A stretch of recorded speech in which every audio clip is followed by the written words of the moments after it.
From Keene in the Shire, the Liberty Media capital of the world, this is Daryl W. Perry, host of FPP Radio News for Saturday, October 27th, 2018. Silver is trading at $14.71 per ounce. Gold is valued at $1,234 per ounce. Zen is trading at $14, and the average price of Bitcoin is $6,481.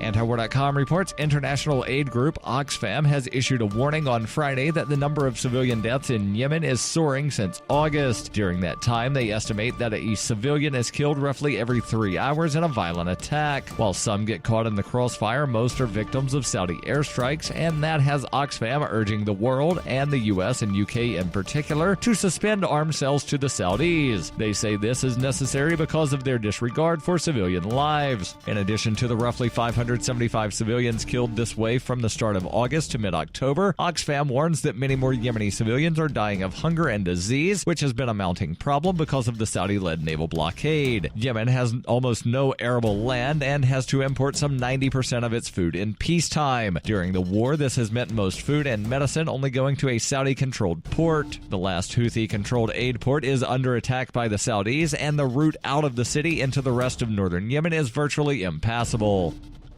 Zencash is now Horizon. Horizon is a privacy platform built on zero-knowledge technology with a decentralized secure node architecture. The Horizon platform enables real-life uses beyond currency, including the ability to privately chat with other people. Soon, Horizon will enable you to publish information and go anywhere on the web, all with complete privacy. Horizon, bringing privacy to life. Learn more at horizon.global. HORIZEN.global.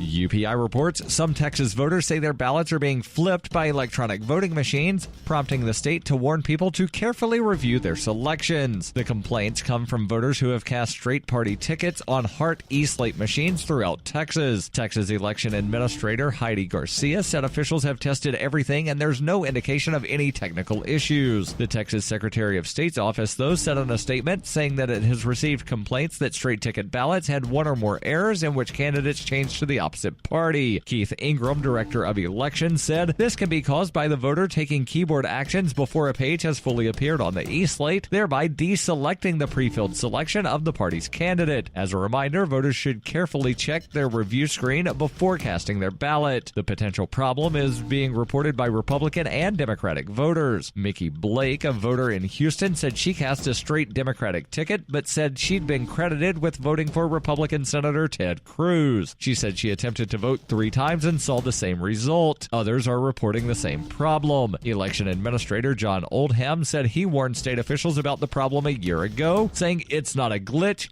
It's a user-induced problem that comes from the type of system that we have. I think both sides could be equally hurt.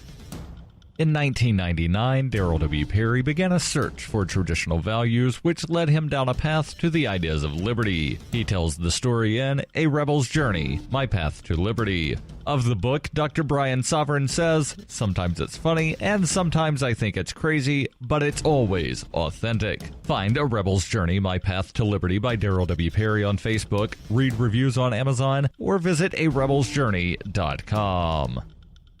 Reuters reports the U.S. Supreme Court on Friday agreed to take up a dispute involving a small Alabama company that accused the United States Postal Service of infringing its patented mail processing system and improperly convincing a federal tribunal to cancel the patent. The justices will hear an appeal by Return Mail Incorporated of a lower court ruling that upheld the U.S. Patent and Trademark Office Tribunal's 2015 determination that the company's patent covering a system for processing undeliverable mail was invalid. Return Mail argued that since the Postal Service cannot be sued in the same way as private companies, it should not be eligible to ask the Patent Office to review a patent's validity like a private company can. The Trump administration, backing the Postal Service, asked the Supreme Court not to hear the case. The case began in 2011 when Return Mail sued the U.S. government, accusing the Postal Service of stealing its technology after the company had tried to license its system, but the agency instead developed its own. The Postal Service challenged the patent's validity at the Patent Office Patent Trial and Appeals Board. The board's patent review process have become especially popular with high-tech companies that are frequent targets of patent lawsuits and have led to a high rate of patent cancellations.